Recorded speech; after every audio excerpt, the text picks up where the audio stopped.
Je suis installé depuis 2008 en GAEC jusqu'en 2018 et j'ai repris l'exploitation familiale en individuel à partir de 2018 avec reconversion en bio. Donc l'exploitation c'est 86 hectares d'SAU et 65 vaches laitières à peu près présentes pour un litrage de à peine 400 000 litres. Le système fourrager c'est maintenant 10 hectares de maïs en silage épi avec un précédent métail pour casser des prairies. 10 à 11 hectares aussi de mélange céréalier pour pousser à la moisson. Et le reste est en prairie plutôt permanente et le plus de pâturage possible. Ce qui m'a fait réfléchir, c'est quand le correcteur était à, je sais plus, à 500 € la tonne ou en 2015, l'hiver, il y avait presque 10 jours de rentrée d'argent de lait sur les 30 qui passaient dans l'achat de correcteur pour le mois. Aujourd'hui, l'autonomie azotée est atteinte, donc à 100% maintenant. On a implanté nos prairies sous couvert de métail. Ça nous permettait de semer un peu plus tard nos prairies et d'avoir une meilleure couverture du sol, moins de salissement sur la prairie lors de son implantation et une amélioration des rendements sur la première coupe. Pour l'implantation de la prairie sous couvert de métail, je la réalise après une parcelle menée en moisson. J'apporte 10 tonnes de fumier à l'hectare après la récolte de la moisson, que je cache avec le cover crop. Et je sème à partir de fin septembre, début octobre, mon métail avec un combiné et avec un fissurateur. Et je dételle le fissurateur après avoir semé le métail et je repasse avec la prairie dans la foulée en travaillant très peu la herse rotative.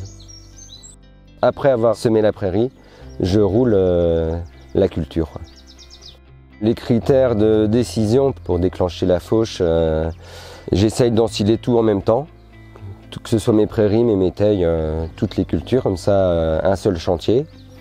Et c'est souvent début mai et juste avant la floraison du pois. Et on fauche à 8-10 cm. On fauche à plat, on endaine 2 jours après, 3 jours. Jusqu'à présent, c'est l'entreprise qui vient endainer avec un endaineur à tapis. Et l'ensileuse après, donc à J4 de la fauche à peu près. La ration hivernale des vaches est composée de 4 à 5 kg de matière sèche de maïs épi, 8 à 10 kg d'ensilage d'herbe et métail, tout compris, et à peu près 1 kg de luzerne déshydratée, et 1 kg à 2 kg de céréales soit triées, soit non triées. J'ouvre le silo d'herbe à partir de fin juillet, début août, le plus tard possible. Et on augmente progressivement, quitte à parfois réduire à l'automne les quantités distribuées. Et puis pour aller jusqu'à la récolte l'année d'après. Mes métails à ensiler sont composés de triticale, avoine, pois, vesse et févrole éventuellement. Le choix de la composition se fait suivant ce que j'arrive à trier et ce que j'ai récolté lors de mes moissons précédentes. Pour une implantation de prairie avec couvert de métail, je sème à peu près à 80 à 100 kg hectare. Les conditions de réussite, c'est déjà d'être prêt à se lancer. Il faut